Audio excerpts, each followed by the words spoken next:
नमस्कार, हमेशा खुश रहो बिटिया.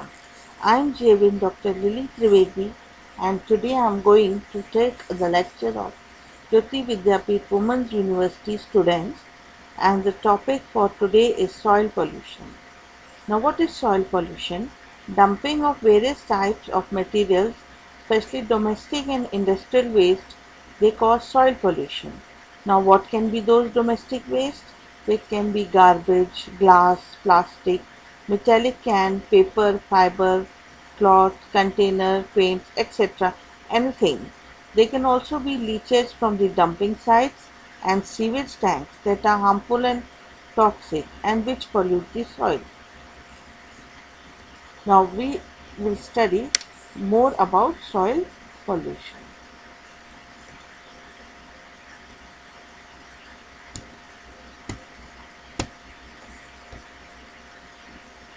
Now we use a number of pesticides to kill crops. So what do these pesticides do? They also interfere and reach the soil and persist there for a long time. Now pesticides are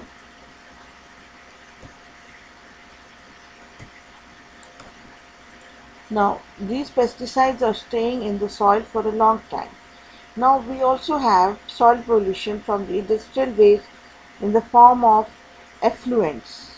They are and they can be from chemical industries, paper mill, tannery, textile, steel, distillery, refineries, pesticides, and there are so many industries that it is a number of industries. It can also be a thermal plant.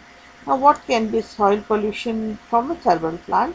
It is huge quantity of fly ash. Now, these huge quantities are dumped there into the soil. So, they are contaminating the soil. Now, as said before, the pesticides are also a portion of soil pollution. Now, what pesticides are mainly? DDT, HCH, heptachlor, endosulfan, etc. etc. Now what happens? The residue of these pesticides stay in the soil and have long-term effects, especially under the temperate conditions. Now the sewage and the industrial effluents. Now this is another type of soil pollution. Now it is mainly concerned with human health. Then we have the various types of acids, alkali, pesticide, insecticide, weedicide, fungicide. They are affecting the soil fertility. Then we have the radioactive fallouts on the vegetation and which enter the food chain in the grazing animals. And where does it go? The strontium 90, for example, instead of calcium gets deposited in the bones and tissue. And what is the result? The bone becomes brittle and prone to fracture.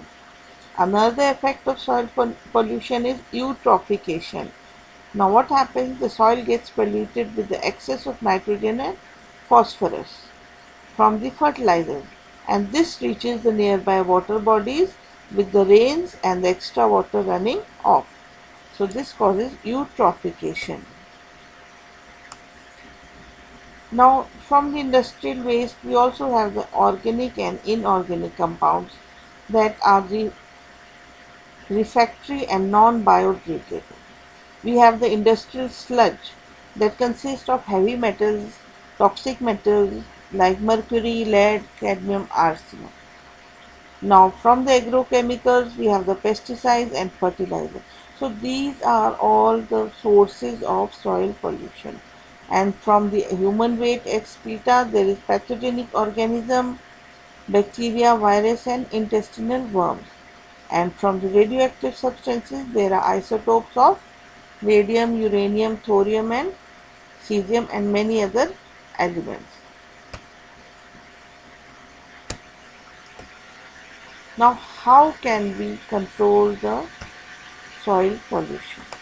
So for controlling soil pollution, first of all we should properly treat before discharging the effluents in the soil.